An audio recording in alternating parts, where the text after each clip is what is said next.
Sticking in the East here. This was a fun one. JT making his return to MSG. First quarter, getting it going early, steals it, and continues on to score it. That's how you want to get your first bucket. Get a layup. Second quarter, Knicks up 2. Mitchell Robinson gets the steal, flips it. He was fantastic all game long. Just his energy alone. Just getting deflections, getting on the floor. Impact. Turn the game around for them. Third quarter, Prime Insights reveals an advantage for Cat inside. Brunson shoots it. Yeah, Cat. Cat shows why he had the advantage. Baby this is. Baby that is.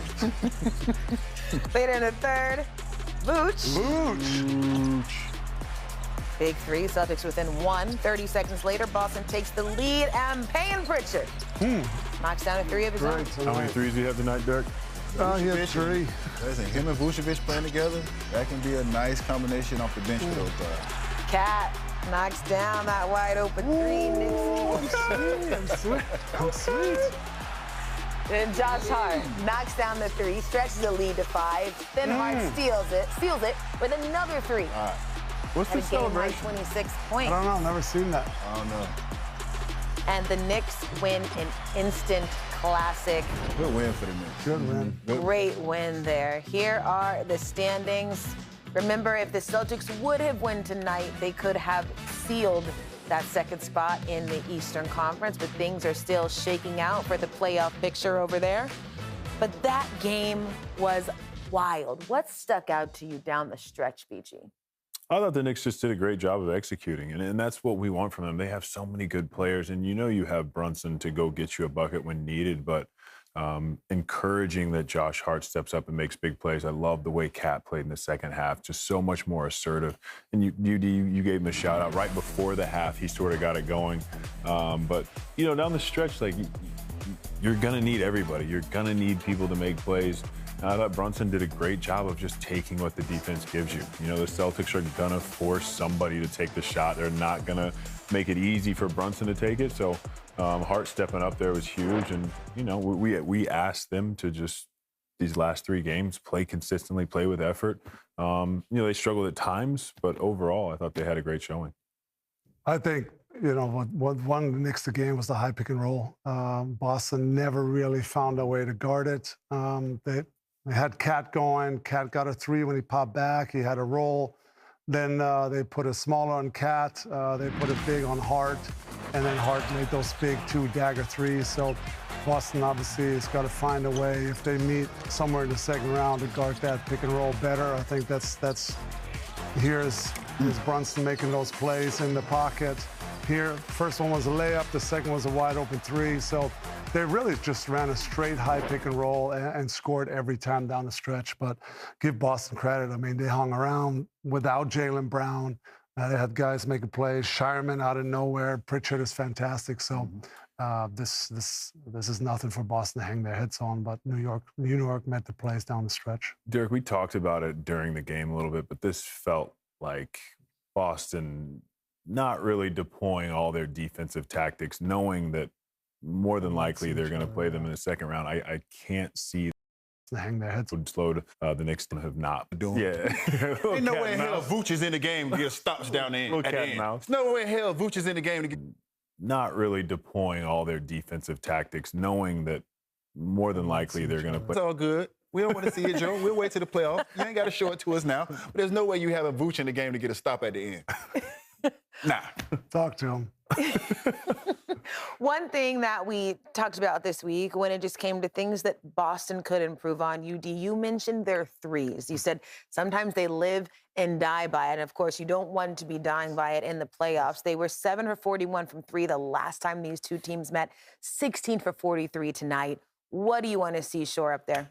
I don't want to change who they are. They've been successful with it, and it's worked for them.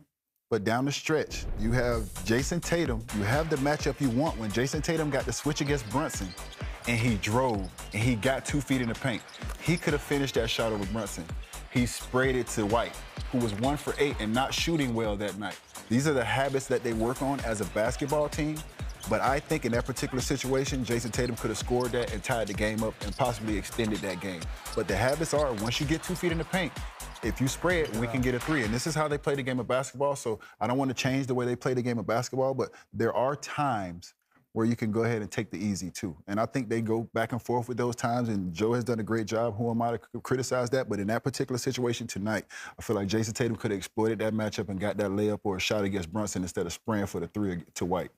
We are forgetting no Jaylen Brown. Yeah. That completely changes the Celtics offense. And that is another wrinkle, another thing to worry about. I mean, they've done such a good job of managing JB at the end of games. JB has had an unbelievable season. So that is a point that will change this matchup. I mean, just being able to have another big guard out there who can guard 1 through 4, maybe 5 if Cat's out there. But this was what we wanted to see, two teams competing down the stretch. Yeah. And I don't know, if you're the Knicks and you see what the Celtics were able to do tonight with no Jaylen Brown, how are you feeling? Obviously, you take the win. You take a win in this league any way you can get it, but you understand that they weren't full strength, and you probably need to play better to beat them at full strength. But you take this win. Yep. You go watch your film. You create them. You correct the mistakes and the situations, and then you move on to the next. But understanding they weren't at full strength. But also with Boston not being at full strength, they're still a damn good basketball team. Yeah. All right. Well, we have plenty more still to come from Stage 11 when NBA Nightcap continues. All right, meanwhile, some unfortunate news on Thursday for the Sixers. Joel Embiid is sidelined after undergoing a successful appendectomy, and the team has not announced a timetable for his potential return. The procedure took place in Houston, where the Sixers faced the Rockets Thursday night.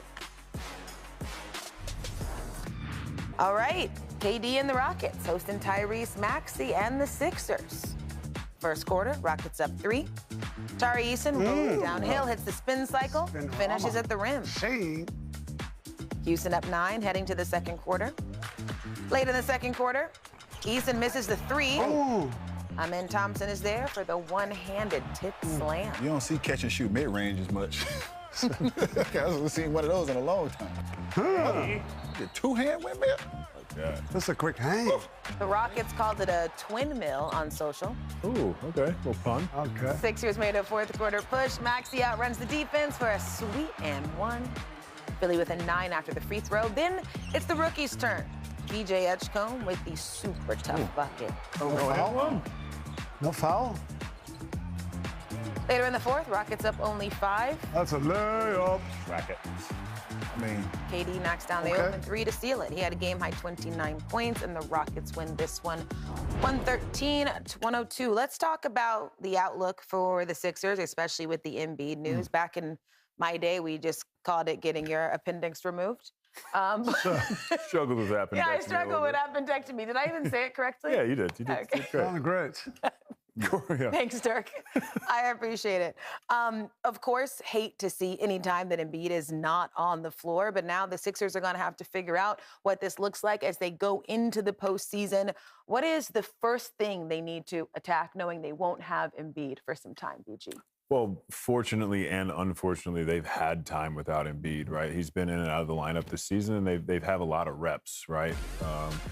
Andre Drummond's been a solid backup for them, but this really is a Tyrese Maxey-led team, right? They play with that speed. They play with, BJ Edgecombe brings them another punch. They still have PG, Kelly Oubre, so they have some pieces to hold the fort down. If they can get past this first round, obviously losing a guy like Embiid is huge, but if you're a Sixers fan, Sixers organizations, it's not over. But most importantly, want him to get healthy because this is, it's a very serious thing. Yeah. Now, of course, we all know it's just 2 games that separate 5 through 9 in the East. The Sixers currently sit at 8th. They've lost 3 straight games, but have an easy schedule. Pacers tomorrow, Bucks on Sunday. What do we think about what the Sixers would be able to accomplish in the postseason?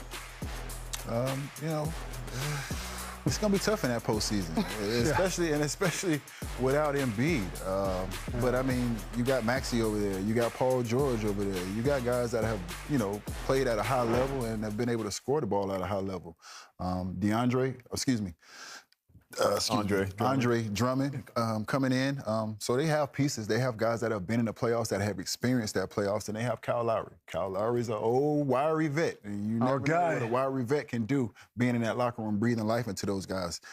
Nick Nurse is a coach that has won a championship. So they have all the ingredients to get through this without Embiid, but that other team that's sitting on the other side, who they're probably going to have to play in the first round, is probably going to be a team that's higher seed and probably better. So that's going to be an uphill battle. Yeah, they need to play better. Honestly, if they want to go back to the juggernaut guard-led play they were doing early in the season with Maxey, they haven't shot the ball well. With their 5-5 of the last 10, they've just lost 3 straight. They're shooting like 30%, low 30% from 3. So right now, just not good enough. Not good enough rhythm. They're giving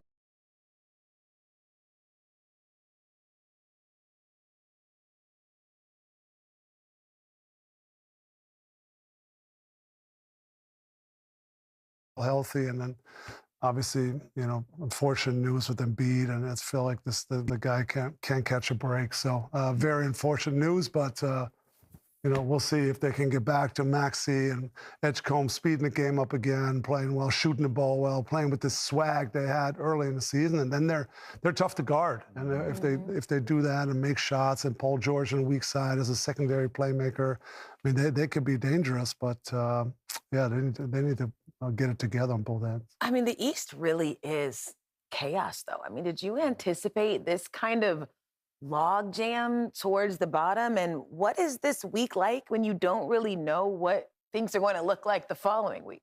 Yeah, I mean, we talked a lot about the East sort of being wide open, but we've seen so many teams have such a great January, February, March. The final stretch of the season has been really interesting, and you can tell by how many different scenarios we can see in this play-in tournament, or the 5th seed on down. So it'll be really, really interesting. I mean, I'm very excited for the play-in game. We don't actually know exactly who's going to be where, but there's some teams that have been playing some great basketball, some youth, some Charlotte Hornets.